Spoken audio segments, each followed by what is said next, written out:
বাঁশগাছ ঝাড়া দিতেই ঝরে পড়ছে ফুল, সেই ফুল ধুয়ে রোদে শুকালেই মিলছে দানাদার শস্য, চাল। দিনাজপুরের ফুলবাড়ী উপজেলার পাকাপান গ্রামের দিনমজুর সাঞ্জু রায় কিছুদিন আগেও দুবেলা ভাতের চাল জোগাড় করতে পারতেন না। এখন তিনি সহ অনেকেই এই বাঁশফুলের চাল খেয়ে দিন পার করছেন। বিভিন্ন গ্রাম থেকে সংগ্রহের পর বাজারে মানভেদে বিক্রি করছেন ৪০ থেকে ৭০ টাকা কেজি দরে। দিন আনি দিন খাই, নুন আনতে মানে পান্তা ফুরে আর কি।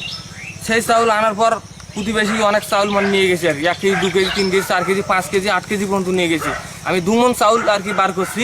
যেটা কাঁটাওয়ালা বাঁশ, এই বেরিয়া বাঁশ থেকে ফুল হয়, এই ফুলটা থেকে একটা বিচি হয়, ওই বিচিটা সংগ্রহ করে সে বাড়িতে অনেক পরিষ্কার কাজকর্ম করে পরিষ্কার মাধ্যমে করে ওটা চাল আকার ধারণ করে আমরা ধানের চাল ওকে দিয়েছি আর ওই বাঁশের চাল আমরা নিছি।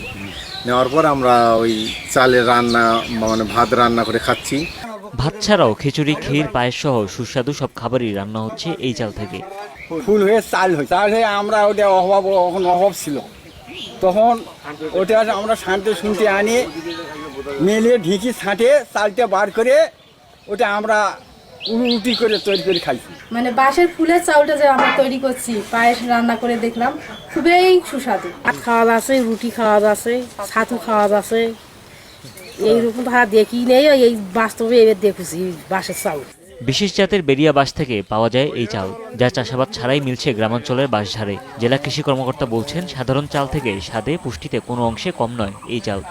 ধান এবং বাঁশ এরা একই পরিবারের উদ্ভিদ, সেই দিক থেকে একটা মিল রয়েছে যে তারা একই ধরনের দানা উৎপাদন করতে পারে। তো এই চালটা খাওয়ার উপযোগী এবং এখানকার যে পুষ্টিগুণ সেটা সাধারণ চালের চেয়ে কোনো অংশেই কম নয়। প্রতিবেশী দেশে এই চাল সংগ্রহ ও ব্যবস্থাপনা উন্নত। বাংলাদেশের চাষ ও বাজার সম্প্রসারণ নিয়ে কাজ শুরু করেছে কৃষি বিভাগ। হুমায়ুন রশিদ, যমুনা নিউজ।